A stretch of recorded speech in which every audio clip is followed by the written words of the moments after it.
Justement, كما قلت لك je vous félicite déjà وميرسي برسمي على الخدمة اللي تخدموا فيها وعندكم برشا خدمة على خاطر يمكن انت عندك دي بونز انتونسيون وفاهمك كتونسي وفي نفس الوقت يعني فرنساوي كعبد معناها يحب لي دو بيي.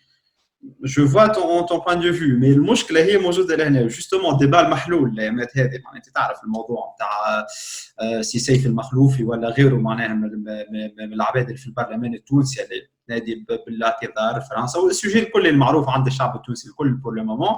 دونك المشكله انه يعني الشعب التونسي والشعب الفرنساوي يمكن قاعده شويه حاجات ماهيش ما حكاوش فيها كليرمون يمكن ان شاء الله جوستومون الاسوسياسيون كيما نتاعك تكون يعني الحل بعض المشاكل هذه يمكن نلقاو ان تيران دونتونت يمكن كان فما مشاكل نحكيو فيهم كلارمون زاد كان فما ان رابروشمون نعملوه يعني بيان سور معناها. مي جوستومون الديبا في تونس يمكن قاعد يمشي بالعكس من بعض الاتجاهات معناها مش من الناس الكل بيان سور معناها خاطر بليتو هذه دبلوماسي نتاع بلاد كامله وان رابور دان ميتي ولا معناها يعني داليونس كبير ما بين تونس وفرنسا وعنده برشا. مي فما تجبد الديبا ابري تو احنا في بلاد ولينا ديمقراطيه يعني اي عبد يجيب اي فكره اذا عنده اسي دو فوت معناها اسي عباد وراه عنده الحق باش يبروبوزاها على البرلمان ولا على الدوله ولا على اللي هو يعني فهمتني. دونك جوستومون ولا كي قريت اسم الاسوسياسيون نتاعك قلت جيماجين راكم انت سامحني في الكلمه انتوا سيف المخلوفي راكم في لي كوشمار نتاع بعضكم تظهروا جيماجين ما نعرفش هو يعرفك ولا لا ولا انت تعرفوا بون بيرسونيلمون جو بونس ما تعرفوش.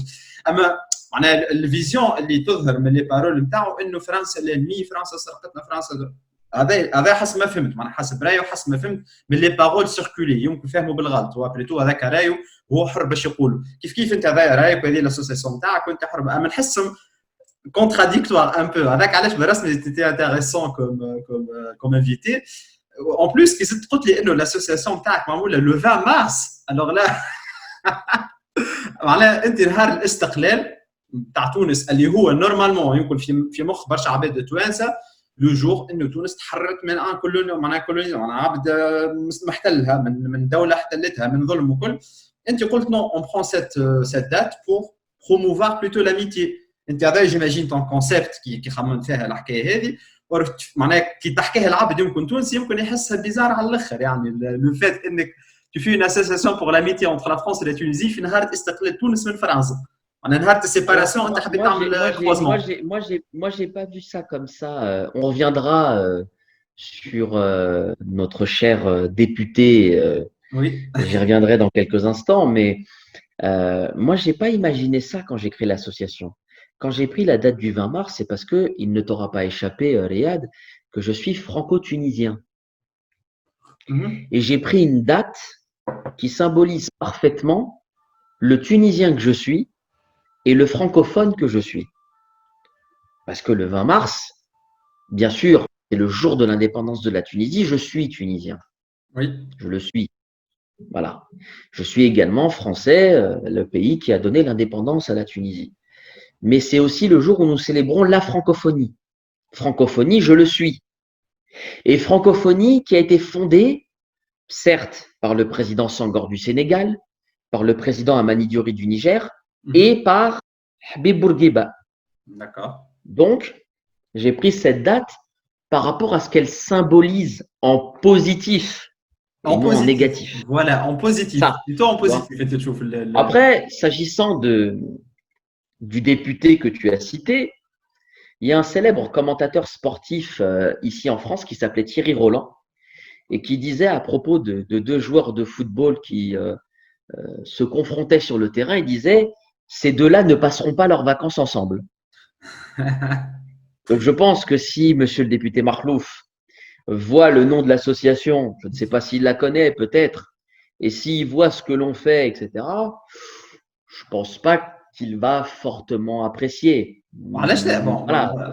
Tu penses pas صحيح moi aussi je pense pas. Je veux pas préjuger parce que oui. Pourquoi je dis qu'il va pas apprécier? Parce qu'il y a le mot France dedans. Donc tout ce qui oui. concerne la France, j'ai l'impression que ça lui fait des boutons, j'ai l'impression. هو يمكن هو اسمعني هو سي ان بوليتيسيان وكما قلت لك عنده الحق يقول اللي باش يقوله مي جو بونس سي نعرفش كان c'est son idée ou c'est il représente la parole qui est dans chacun enfin pas chacun de nous mais un grand nombre de Tunisiens peut-être aussi parce qu'après tout il a été élu Donc, quelque part, je pense, hein, il partage son avis. Il y a un Abed qui le supporte et qui partage son avis chez Tunis. Mais je veux même aller beaucoup plus loin, Riyad. Moi, je respecte, c'est étonnant ce que je vais dire, hein, mais je vais le dire quand même. Je respecte l'élu de la République qu'il est, parce qu'il a été élu avec 9 898 voix. Voilà. Donc, il y a 9 898 Tunisois, parce qu'il a été élu sur la première circonscription de Tunis, qui lui ont fait confiance. Voilà. Donc, je respecte l'élu de la République. Je suis même d'accord avec lui. Ça va étonner certains. Mais je suis d'accord avec lui quand en octobre 2019, le même Saïfeddine Makhlouf, le même, hein, on parle bien du même, le même qui avait déclaré « La France est le pays le plus important pour la Tunisie ». C'est lui qui a dit ça, hein. C'est pas moi. C'est lui qui a dit ça. Okay, il a dit ça en octobre 2019. Mais dans quel contexte plus général, la France est plus importante, peut-être. Le contexte, c'est intéressant déjà. Disons que c'était une manière d'arrondir un peu les angles parce que je pense qu'il a quand même dû un petit peu se faire taper sur les doigts par un certain nombre de ses amis ou alliés politiques qui lui ont dit « Attention, tu attaques quand même le premier partenaire économique de la France, de la Tunisie, pardon. » Mais ça, je vais y revenir dans quelques instants. Donc, je suis d'accord avec lui quand il dit que la France est le pays le plus important pour la Tunisie. Par contre, ce qui me surprend, il y a une chose qui me désole, c'est que chacun est libre de son vote. Oui. Chacun est libre de son vote. Mais je n'arrive pas à comprendre comment des Tunisiens vivant en France peuvent voter pour une personne qui dénigre la France, qui insulte la France et qui insulte le pays où eux ont choisi d'habiter avec leurs enfants et dans le pays dans lequel leurs enfants étudient. Moi aussi, je comprends pas. Ça, j'ai envie de dire, si un sociologue peut se pencher sur la question, j'aimerais bien qu'il se penche sur la question. Parce que je n'arrive pas à comprendre comment des électeurs de M. Makhlouf ici en France ont pu voter pour lui à la présidentielle alors que quelque part, ils crachent un peu sur le pays dans lequel ils vivent. Peut-être qu'ils se sont sentis mal ici. J'ai envie de dire, elle n'est pas parfaite. Non, je dis pas qu'elle n'est parfaite. Voilà, il faut faire ce sentiment. Je dis pas que la France, elle est parfaite, mais à un moment donné… Non, situation, elle est parfaite. Elle n'est pas parfaite, je veux dire. Mais la France, elle est parfaite. Oui, certainement, mais je trouve que c'est un peu désolant. J'arrive pas à comprendre. C'est pour ça que s'il y a un sociologue qui peut se pencher sur la question, j'aimerais bien. Bon, s'agissant de monsieur le député Makhlouf, encore une fois, c'est un élu de la République. Il a été élu, il a fait son score à la présidentielle, 4,5%, je crois, de mémoire. Et puis, il a fait 9 898 voix lui-même, pas El Karama, mais lui-même, sur Tunis. Il a été élu. Bon, dont acte. C'est un élu de la République. Il a un parti qui s'appelle la Coalition de la Dignité. Ouais. Ce qui me dérange, c'est que parfois lui-même manque de dignité.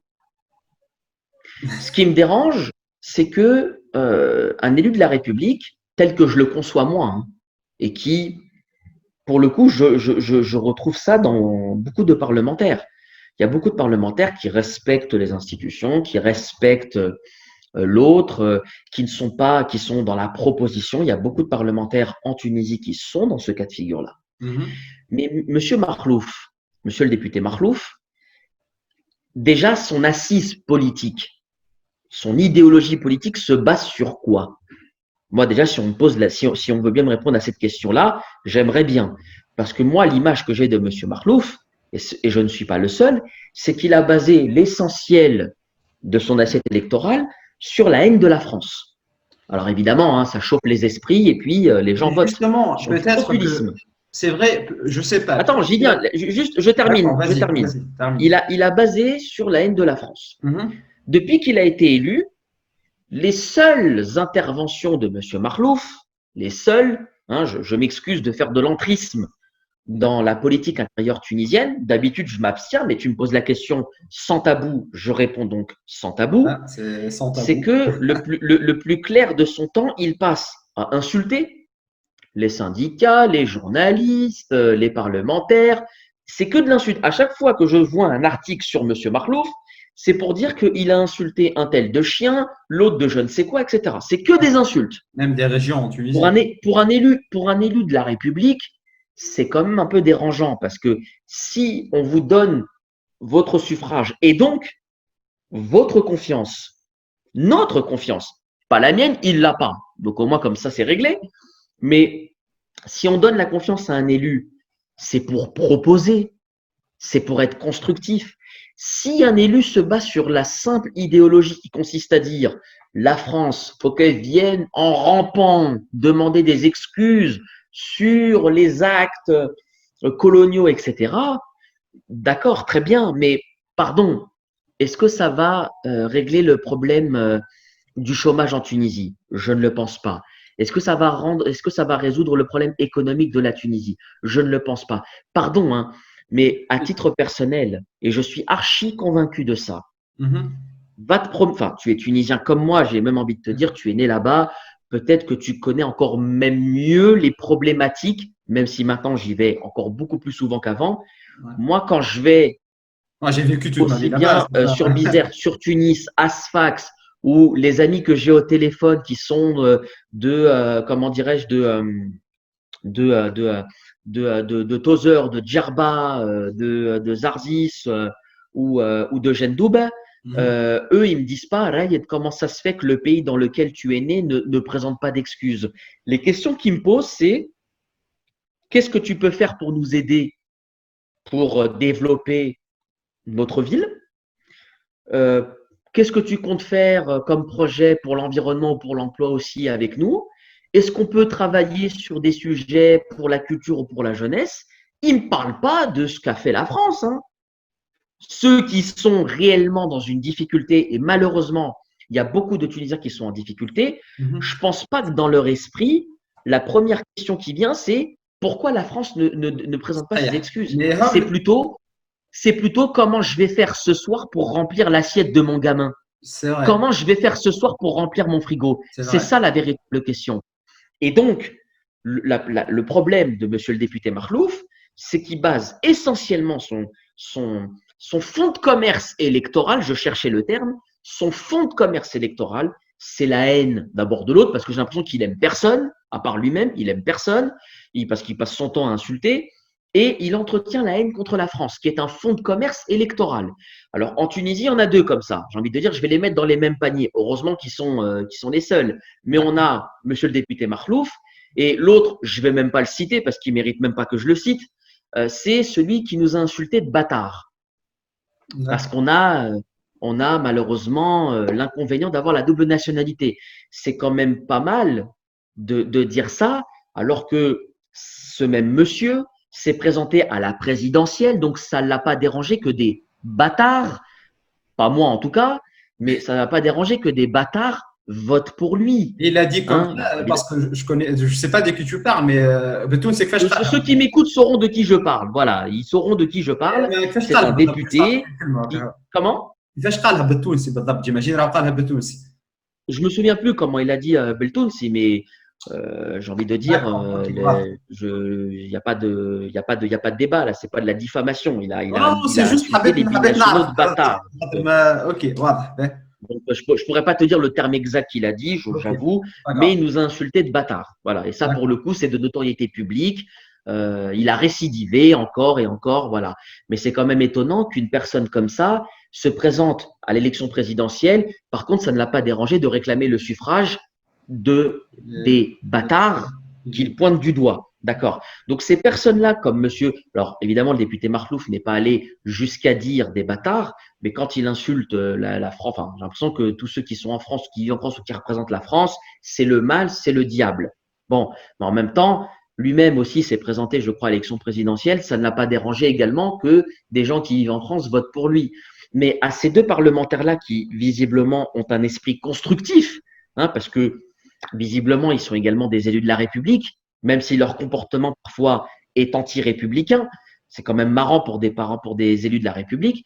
Bah, moi, je propose à ces parlementaires, s'ils en ont le courage, s'ils en ont le courage, allons plus loin, puisque nous sommes des bâtards et que nous vivons dans un pays qui est le mal absolu, bah, enlevons la double nationalité pour les Tunisiens qui vivent en France, interdisons aux Tunisiens de quelque pays que ce soit, Italie, Allemagne, États-Unis, France, parce qu'il y a des bâtards, entre guillemets, partout.